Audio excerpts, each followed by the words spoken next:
Welcome to Fearless Do More. Today's guest is Kate Rose, founder and creative director at TUTTI&CO. I had my first kind of event, really. I was supported by the Prince's Trust. There was a big event they were doing with the Arts Council, and I had everything on display. And Andrew Dixon, who was the head of our Arts Council at that time, he was there and was like so interested in the journey and how far I'd come. The next day, talked about me on BBC Radio. We went into Ibiza Old Town one night, and I suppose I was just really aware of everything around me at that time. I'd been taking photography of like textures and old walls and the old doors that led into Ibiza Town. I came back and I was like, right, this collection for summer next year has to have this kind of vibe. I probably never realised how difficult it was going to be to, one, get everything in. The warehousing situation was an absolute nightmare. I had to employ loads more staff to be able to get all these orders out to customers. Things were having to go on pallets. We then had to get pallet trucks and pallet license. The idea of it was amazing, but actually the execution was really, really quite difficult.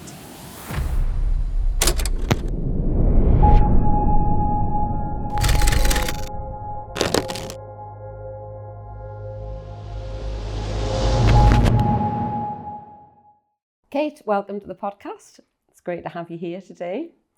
Yeah. Your business is called Tutti, and people might recognise it, but for those that don't, tell us a little bit about the business and what it is. So TUTTI&CO is a fashion accessories business where we design jewellery and accessories alongside that, so scarves and jewellery boxes and kind of all the fashion accessories. We take a lot of inspiration from outside in the environment. A lot comes from my travel. I love to travel and I love to experience, new things. So a lot of textures and design ideas come from travel. Then they come back and are implemented within the designs. So we design 2 collections a season, spring, summer and autumn, winter. And for the last 20 years, we've been predominantly wholesale based, where we sell into retailers. So we sell into all the John Lewis stores, Fenwick stores, and approximately 200 independents. So, you may see us in some gorgeous little market towns, in little independent boutiques, but then also in, Fenwick's and John Lewis too. And have you always been in fashion?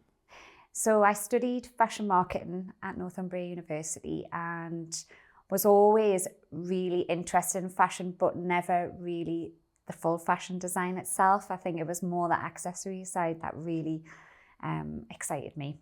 I think a lot, it's a smaller product. You can be maybe a little bit more creative with some of the textures and things like that. And I really struggled when I left university to find a creative job in the Northeast. And I think for a long time battled with, was I going to move away? I did, nearly accept a job for interior designer at Mamas and Papas. All right. But it was moving away in the middle of the country with no family, no friends. And I think it was a bit of a reality check of, is this really what I want to do?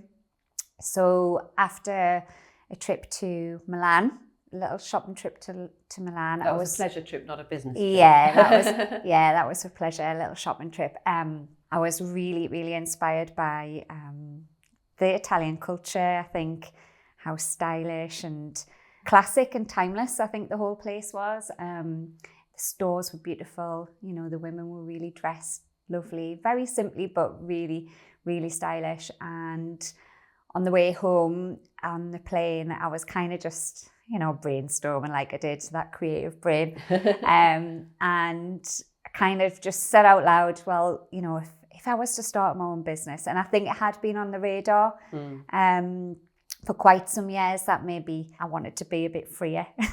And I started kind of sketching ideas, and I thought, right, if I'm going to do it, it's going to be called Tutti. which is Italian for everything all together. Oh, is that what it means? Yeah. And that was it. It was almost like I'd said it out loud and I'd I'd started the journey really. And that was in the April, and I launched that year in the November. Wow. Just yourself doing everything sort of from your kitchen table type doing thing. Literally everything. I was a bit of everything. And when I originally started, the plan was that I would be the retailer, that, you know, I would have my own store and that's the way it would go. And couldn't really find the perfect place to be. My late father-in-law was like, oh, okay, you don't want to shop, you know, you'll be tied to it, and is that really what you want 7 days a week? So I think there was a little bit of that he kind of, you know, had that little bit of sense check, I suppose. Yeah. Was it really what I wanted to do? So I had my first kind of event, really. I was supported by the Prince's Trust. There was a big event that they were doing with the Arts Council, and we went down to Teesside and I had everything on display. And Andrew Dixon, who was the head of our Arts Council at that time, he was there and was like so interested in the journey and how far I'd come. And he, the next day, talked about me on BBC Radio, which was so lovely, but like quite surreal. Yeah, a real surprise. And then I started getting phone calls saying, you know, could we stock you in store? So although that was never really the plan, it became the business really. You know, I started then stocking in little independents. My first independent was the Art Cafe in Corbridge. Oh, yes. Kay, who owned it at the time, was really up for supporting, you know, young businesses and like young creators. So she was amazing really for me in the early days. And then it just went on from there. You know, got another retailer. And I think within like the first year, we were probably up to about 30 retailers. And you said we there? Well, because it had to become more than you, I presume, at some point. Yeah, so within the first year, obviously, then I did think, right, I literally can't be everything to everyone. I was trying to, and I was probably burnt out quite a bit as well. So I went back to the university, which are obviously Northumbria, where I'd studied, and said, would there be any students that would be interested in doing a work placement? I did a work placement when I was at Northumbria and found it like amazing. And to be fair, learned so much that probably then helped me, you know, start the business. Yeah. It was a smaller organisation. So I kind of learned from the bottom up. I travelled a lot, worked with factories, worked with buyers, you know, so I had a really great head start. So the first employee started a year after, and she worked with us for a year placement, and then finished her degree and has been with us ever since. Brilliant. So, So how many people have you got now? So we have 15 staff. And we have agents, 4 agents and a distributor in Ireland. So we're still a relatively small team. We're all women, which was never by design or by... No, it wasn't really by design, but I think it's just maybe, you know, the way it's happened. The new FD is male, but he's not on with us full time. So I suppose we do have that little male edge there. But yeah, I suppose it's just the way it happened. You know, a lot of working mums, I would say, you know, probably 75% of the team are working mums, and we all understand what it's like to juggle a lot of the time. Deadlines, you know, trying to get everything we need done in a timely manner. But yeah, I've got a great team that are absolutely behind Tutti in every shape of the way, you know. They all treat it like it's their own. So yeah, it's great. And are you still creatively involved with everything? Yeah, so I head up probably the creative direction, I would say. I mean, my job, I can go from heading up the creative to making payments. You know, it's one of those things, isn't it? I suppose I couldn't say any day was the same ever. It has its highs and lows, like any business. But generally, I would head up the creative direction for the season ahead. You know, dip in and dip out of that throughout the time scale of the design process. But I also, you know, I'm there for really big sales meetings, big buying direction meetings, obviously the monthly sales meetings, the finance meetings. do a bit of everything. So how do you adjust that? Because I mean, if you've got a creative brain, I mean, you are using different sort of parts of your brain there. Yeah. And if you're really strong on the creative side, how do you adjust to doing the business side of it, the day to day? I'll be honest, it's not my favourite. It is probably the thing that I probably most likely leave to last. Obviously, I would always choose the creative jobs to do first. And I do have to set time aside. Generally, when I have to do that, the sort of thing, I do try to take myself away from the studio. I find it too distracting when, you know, I can hear all the design conversations going on and seeing all the samples coming in. It's like Christmas when we're over that box and see, you know, what's coming in. So I think I have to pull myself away a little bit to do those things where I've got to concentrate, and I have to really be strict with myself to set deadlines, because I can really quite easily veer off onto something that's like more my bag. And so your inspiration for your creativity, does that still come from travel and exploring the world? Yeah, it does. And you know, that obviously there's some years I travel a lot more than others, depending on what we've got on and family commitments. But it could even be just a weekend being away from it all, like if we go up to the coast. And I think it's when I'm definitely my most creative, is when I've got time to think and consider things, and I suppose just let the thoughts flow a little bit more. It could be, let's go just walk along the beach and there's some gorgeous textures which inspire me. Could be, you know, a girly trip sometimes, you know, where we're in a gorgeous city and we're having a bit of a girly trip, and there's like architecture that might inspire me. And then obviously traveling further afield, I think it opens me up to a lot more. But I try to just bring little elements from every like day-to-day life to the collection, really, to keep it a little bit grounded, a little bit inspirational, and that there's kind of always a story running through it.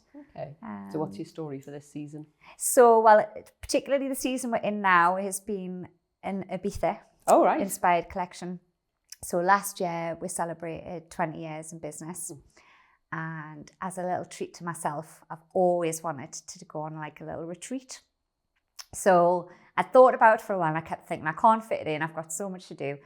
And then it was put on the plate for me, because there was this retreat that I've looked at for quite a few years, and it's always been sold out. And then one place came available, and I was like, I think this has been popped there just for me. So it was a treat to myself. It was 5 nights away. I didn't know anybody that was going. It was all ladies. There was 10 ladies went, flew out from Newcastle, and people came from all over. And it was like wellness. It was, you know, really great food. We did sunrise paddleboarding. We did sunset hikes. There was a lot of fitness classes throughout the day. We did morning Pilates. It was just gorgeous. And I think I was really inspired being there, because I think obviously I was feeling really good. I was eating well. I was exercising. And we went into Ibiza Old Town one night. And I suppose I was just really aware of everything around me at that time. And I'd been taking photography of like textures and old walls and the old doors that led into Ibiza town. And I came back and I was like, right, this collection for summer next year has to have this kind of vibe, I think, because it felt so nice for me. That I kind of wanted that inspiration to be in the collection. And now I see it and I think, that's like really lovely memories from that gorgeous time. There was girls there that also were in business and were inspirational just to be around. Hear their story and journey and how they balance, you know, work and life, some with families. and I suppose the ups and downs. So yeah, that was the latest collection. So where else is on the agenda then for travel? Where would you that you haven't been? You think, I'm pretty sure if I went there, I would feel equally inspired. So we've just been talking about that actually, because we're about to set the next trip, little inspiration trip, and I'm kind of thinking a little Spanish town like Seville or Dare or something, Palencia, somewhere where it's kind of got a little bit of the old and new. I love the mix. I wouldn't say I'm too modern. I've definitely got a bit more classic approach to design. So I think it would be somewhere like that where I can really kind of, soak up all of the heritage. And because that's that you talked about when you went to Milan, and how Italian fashion is very sort of timeless in the way that it's put through. What is it that makes something a timeless piece that will last? I think it's probably something that's not over designed. Obviously, because we use a lot of texture in our products, really that does tell the story, I suppose, more than the actual design itself. So I think it's those simple shapes, those organic shapes, and something that I suppose just doesn't date. We really try hard that whatever we create, we think, right, okay, if you had this in your jewellery box or your wardrobe for the next 10 years, can you still wear it in 10 years' time? And is it too trending? I think we'll really try to stay away from that. We'll always have a nod to trends, whether it might be colour or whether it's scale, or pearls are really trending at the moment. Like, what would our nod to that be? But in a classic way. And I think we've found over the last 20 years, we've still got items in range which, might have had little tweaks to them, but were originally designed like 15, 16 years ago. So yeah, I would say not to be too over-designed. Okay. And it's not just jewellery that you do household things as well, and homeware. Yeah, so household things like rubber gloves. We did dip our toes into homeware for some time, and we pulled away a little bit for. That was probably the most stressful time of the business. Was it? Yes. It's an absolute passion of mine, homewares and interiors. Again, I think it's being surrounded by those inspirational pieces. So it was probably maybe 12 years ago now that we introduced this little home collection, and I probably never realised how difficult it was going to be to, one, get everything in. The warehouse then had to triple in size because the product was, it's gone from little jewellery items to something that's now huge. Things you don't think about, is it? The warehousing situation was an absolute nightmare. I had to have employed loads more staff to be able to get all these orders out to customers. Things were having to go on pallets. We then had to get pallet trucks and pallet license. I mean, it was, the idea of it was amazing, but actually the execution was really, really quite difficult. Then everything would be packed gorgeous. It would get the customers, and then they'd be ringing saying, "Oh, this vase is smashed," or "This candle holder's broken," or "This is chipped," and we'll be like, "Oh, this is just." And I think it was a really hard lesson learned, and one that I had to just think, right, I love that, but actually it's not for a business. Yeah, from a business point of view, this is we're not set up for this. And how do you make that the sort of decision though, if you get to a point and you realise that something isn't working? I think for me it is seeing the figures on paper to start with, and I think it's when the stress becomes too much, and I think I then have to really think about whether this is the right thing for me. And I'm not afraid of hard work, but equally I can't be my best when I'm stressed or I'm overwhelmed. And I think at that point in time, I could just keep thinking, I'm literally spending all my time on warehousing issues, on delivery issues, on costs, on staff, because, the staffing doubled in a really short period of time. And I used to go into work and think every little bit of creative energy is gone now because I'm looking after this.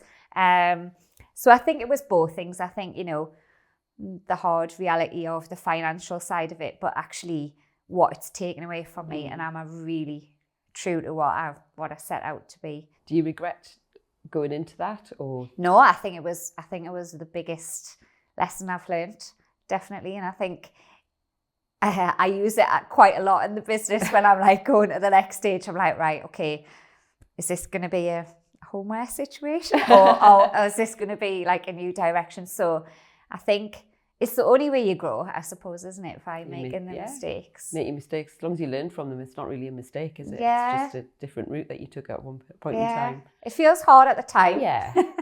And, you know, you think, I suppose there's not a way out. But yeah, I definitely think, you know, the most I've learned, and probably the best decisions have come out of probably the most difficult times. Yeah. I mean, what was COVID like for your business? Yeah. Wasn't great. You should have anything. Was probably the worst time I had. I know a lot of people had really nice experiences through COVID and were furloughed. And so we had gone through a rebrand in 2017, 2018. And at that time, the plan was to reduce the amount of wholesale accounts we had and increase into some of the really lovely wholesale accounts. So John Lewis was one of our ambitions to get into that. And we went through a really tough 18 months because we lost a lot of customers before we got to John Lewis, but we did eventually get there. And that was the Christmas before lockdown. So it was 2019. So they came to us and said, look, we're going to trial you. We need it online within like 3 weeks. And we're like, right, well, we'll do it because this is what we want to do. So they took a small collection and it sold out in the first week. Wow. So it was like, brilliant. This is like, you know, we're back on track and it's where we want it to be. So we'll continue to trade online with them over Christmas. And then we got to January and they said, right, we're going to give you the first 5 stores. And we're like, oh, amazing. So the last store setup was Oxford Street in London, which was like a monumental moment. And it was the week before we went into lockdown. So it was like this amazing time of feeling like, wow, this is where we want it to be. We've got John Lewis on Oxford Street, got all set up. And the next week, we're in lockdown. And I think I naively never ever thought we would go into a full lockdown. So I think... I don't think it was naivety. I don't think many people thought we would end up in what we did. Positive side of my brain was like, yeah, it's going to be fine. And it's, you know, we'll only be a few weeks. But then obviously that quickly, I think the reality sunk in that, you know, it was going to be a lot longer. And, you know, John Lewis protecting themselves and all our smaller independents just literally stopped all ordering.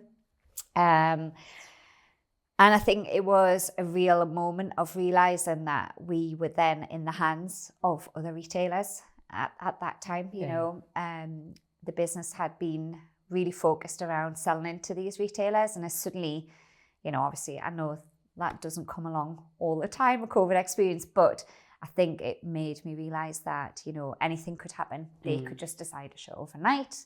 They could decide not to carry on. And actually that's the end of our portion of that business. Fear Less, Do More is brought to you by the team at Square One Law. If you're enjoying this episode, hit follow or subscribe. It really helps us out and it means that you won't miss out on any future episodes. We have some great fearless guests that leave you feeling really inspired. And if you think someone else would enjoy it too, feel free to pass it on, whether that's a mate, a colleague or someone in your network. Thanks for listening. Now back to the conversation. So we very quickly went online ourselves, selling to the public, which was a couple of weeks of hard work just getting us. And that really, really helped us through. It got us through that really difficult period. John Lewis obviously stopped the ordering, so we had big orders on hold. Yeah. But then we did exceptionally well with them online. So, you know, that continued throughout the period, which was really testament, I suppose, to the designs, because jewellery, I think, is something that you do want to see and touch. I think it's quite an emotive purchase, isn't it? It's something maybe you're either buying as a gift or you're buying for yourself for a special occasion or for a reason or treating. So I think to be able to sell the way we did online, I suppose really showed us that this is maybe a path for us going forward. We were kind of in between lockdown with John Lewis, because I think when they started allowing different areas to come out with different tiers, we then were able to set up in some of those areas as well. So when we fully came out of lockdown, they came back to us and said, right, we want you in all stores. So we ended up becoming an all-store brand, which I believe is not that easy. So I think it probably stood us in really good stead that we did so well online during lockdown. So yeah, it was a big learning curve. I found it really difficult at lockdown. I'll be honest, I think the homeschooling I had, a 7-year-old and a 13-year-old, and both requiring completely different things, juggling meetings with the kids needing help, and I think, do you not think that period of time though, actually, if you were in business at that point in time, it made us all much more real to each other. So it wasn't just a very, business relationship. That line was blurred. So when you were doing calls with people and they've got cats and dogs and children climbing all over them, and their partner sitting at the dining room table next to them trying to work with I think it made us, it enhanced our human connection in a way that we wouldn't have had otherwise, because we had to find a new way to sort of deal with each other. We did, definitely. And I think you're right, there was definitely more, because I suppose, I remember having a meeting with the Fenwick buying director, and, her kids were coming in and out. My Albie was in wanting help with things. And I suppose, there was that more realness and understanding of each other, I suppose, because everybody experienced it completely different. Yeah. I remember being on Zoom calls with friends, and they were like, this is amazing, and we've been having barbecues, and I was like, oh my God, this is the most horrific time of my life. How am I going to pay my staff? How are we going to continue? I'm like struggling with the homeschooling while I'm trying to keep the business going. And I remember a few times thinking, my internet's just going to have to go off, because I can't listen to you having this amazing time where I'm having this really awful experience. But yeah, I think, I suppose it was a lot of discovering yourself, wasn't it? Yeah, absolutely. And discovering what you're good at and what you're not so good at. But I mean, you've had to, from listening to you, you've pivoted the business a few times. You've gone down avenues that haven't worked out. You've had to realise that your business isn't as resilient as you thought it was, so you've had to change direction there. And I think that's, a real skill, being able to pivot. What do you think are the success factors? What do you think are the things that make that process easier? I suppose a lot of the time you've got financial implications, so you can't just stop. You've got to keep moving forward. I think I have to think out the box a lot of the time. I suppose I'm a person that doesn't really take no for an answer. I always feel like I need to find a way around things. Funny enough, just chatting to my friend last week, she was saying that. She said, I was just talking to somebody about you, and she said, I'm a very, okay, that's not going to happen, that's not going to work. And she said, you always find a way to make it work. And I suppose I sat back and reflected on that and thought, actually, you're right. I have to think of a way around. It's not that, I suppose, you stand still. You never move forward, do you? So I think it's always that thinking there's got to be another way. Just need a little bit of time to think about what the other way is, but yeah. So if you were talking to yourself when you were leaving uni, thinking you were going to get a job in fashion, what advice would you give to your younger self? Gosh, I think it's probably to stay true to yourself and make sure that the path you go on is really what's going to make you tick. I think particularly if you're creative, you've got to be in something that you enjoy, that's, a little bit exciting, that's always moving forward.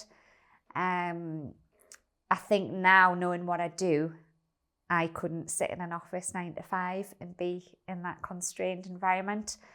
And actually, probably when I think back about, I always did well at school and I always achieved, but I probably wasn't always that well behaved in terms of, you know, I was always probably thinking, what's the next thing? What could I be doing a bit different? I probably was always a little bit more of a risk taker. I think my friends would probably say out of our group that I'd be the one. I feel like there might be a hidden story there about some then I'd probably be a bit more of the daring one. Be like, come on, we could just give it a try. Whereas they're probably a little bit more level-headed, I would say. I mean, this podcast is about, you know, people who've been fearless and have taken brave decisions and things like that. Where do you think that fearlessness came from? That willingness to push the boundaries and do something different? Gosh, I think it's probably in me, definitely. There's not many things that I wouldn't give a try. I'm definitely, even out of James and I, we're probably both like taking risks, but I'm the one that would be the real kind of risk taker and be like, yeah, we can do it. And I suppose he's the one that's like, well, have we just thought about this, or have we thought about that? I am really driven. That's just in my nature. I think a lot of the times I'm inspired by other people as well. And I think when I see, you know, particularly, you know, people doing well or where they've gone, I always think to myself, well, maybe I could do that, or maybe I could be there, and I think I do put myself in the position of where I want to be, that vision, I suppose. I'm like, right, okay, I can visualize myself in that position, and I could visualize myself there enjoying these things or doing these things. So I think it's that, always having that visualization as well. You mentioned, like, you know, getting inspiration from other people and looking at how they're doing things. If you could have a collaboration with any designer in the world, who would it be, and what sort of range would you develop? You know, and it's probably not what you're going to expect at all, but it would probably be Victoria Beckham. Oh, right, okay. I think I've been really quite inspired as how long it's taken her to get the business off the ground into a place of profit. I know she's gone through really stormy ride over the last 10 years. And I think, you know, they've lost a lot of money. There's been a lot of, you know, I suppose not kind words around the collections, and I've been a fashion designer, I suppose. But I think what she's created now, and the brand, and the stores, like the concept stores, they're absolutely stunning. And I think, you know, through everything and all the criticism she's had, I think, you know, she's really, really stuck to what she set out to do, and she has achieved it now. I could see that, actually, because she's got that sort of classic, it's that classic timeless design element that she brings. Yeah. Well, if you're listening, Victoria, Yeah. you know, Kate would love to do a collab with you. I'm your little fan club. Well, you know, it's funny because things come out of nowhere sometimes. We had a guest on the podcast a while ago who designs walking sticks. Right. And she's ended up in a collaboration with half of Hollywood because they saw them, people who had disabilities. So it was Christine Applegate. Yeah. She has a range with her now. So things come out of nowhere, don't they? Amazing. So it just happens to be a chance thing, and you can end up on a different path. Yeah.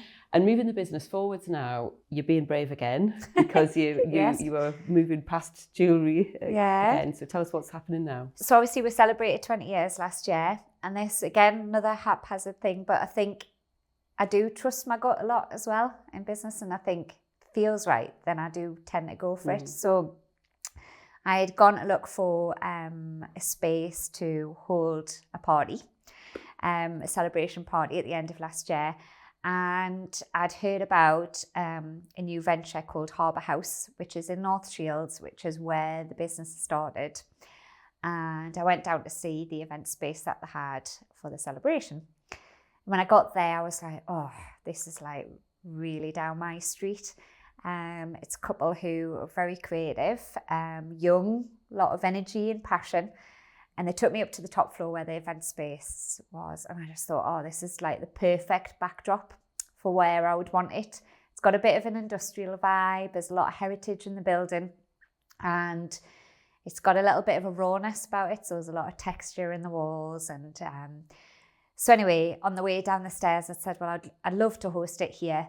And you know, tell me a bit more about what's going on inside. So she walked me right through the building and talked me through the plan for it, which is kind of like a real creative community hub. There's photographers in there, videographers. There's a gorgeous breathwork and meditation studio. There's a lady doing like kind of really bespoke facial treatments, yoga, face yoga. Northern Rye, the bakers are going in. There's a bar and restaurant. And then I kind of turned to the right as I was coming down the stairs and I said, oh, what's going in here? And she said, oh, well, I think it might be our business. We run an interiors business and that's what's going to happen in there. And I was like, oh. She said, well, why? Would you be interested? And I said, I think I would be, yes. She said, well, we always said we were going to, if the right person came along, that it would be a consideration. So she said, let me speak with my partner and I'll get back to you. And I think I'd been away like 2-3 hours and she rang to say, you know, if you want it, it can be yours. I was like, whoa. So I went back to the studio and I was like, well, I've been to find somewhere for the 20-year party, but actually, girls, I've come back with a new studio space with which would allow us to have a concept store on the side. So going back to, I suppose, to when I started, that was always the vision. But this just felt right. Felt right in the terms that we could have a gorgeous studio alongside it so that people who were coming in would be able to see us working behind the scenes. A little bit, I suppose, like an open kitchen where, you know, you kind of see what's going on. The backdrop was perfect. It was back in North Shields where obviously we started the business. And I think the other brand adjacencies in there were really, really nice. You know, had that real nice lifestyle approach about it. They were like, all right, okay. Sadly, it wasn't ready for the 20-year party, so that had to be held elsewhere. But I just think, you know, it was amazing how that's what I went to go for. And I came back with something else. So it then started a change. We'd always had the warehouse and we're distributing from our warehouse. So we then had to put in plan to send off everything to a third-party logistics company, which was obviously huge after 20 years because we'd controlled every part of every bit of product coming in and every bit of product going out. So that actually went quite well. I mean, we did have a few little hiccups, but the majority went amazing. So that went off in August last year. And then I started thinking about, okay, this concept store, what is this going to look like? And what is my vision for how it would make people feel coming in? I didn't want it to feel like a traditional store that you felt like you were being sold to. So there won't be a till point. It'll very much be, you can just, you know, come around and look at the products more like they were kind of in a gallery, I suppose. Yeah. But what I've found is whenever I do anything or whenever I go anywhere, people will always comment on my jewellery, but they also ask about what I'm wearing. And it could be things on socials, you know, that we're talking about the jewellery and the first thing somebody will say is, where's Kate's outfit from? So I think that then kind of sparked this thought of, you know, would have the space to do it. Do we look at this capsule clothing edit that would sit alongside the jewellery, wouldn't overpower it, but would just be like a nice backdrop. So it's very classic pieces that you would have in your wardrobe forever. Like the ones you're wearing today? Like what I've got on today, the little denim. I was going to say, for people who are just listening, Kate's wearing a very stylish. Now, I'm not going to describe it. You can describe what because I'll get it wrong. So it's like a denim quad set. So it's something that, you know, I feel like you could dress up, you could dress down. It'll probably be my work staple. I'm sure you'll probably see me in it a lot. But I think for me, it was bringing a little bit more excitement to the store. So it won't be available online. It will only be available exclusively in store to start with. So to give that kind of different element in store. And I think the kind of thought around all of this is that it will give women sometimes that aren't as confident to style themselves or to put things together, the chance to be able to come in and not be overfaced by so many things and so many collections that, you know, we can just help them style themselves really simply and make them feel confident. I think that's kind of the ethos behind it.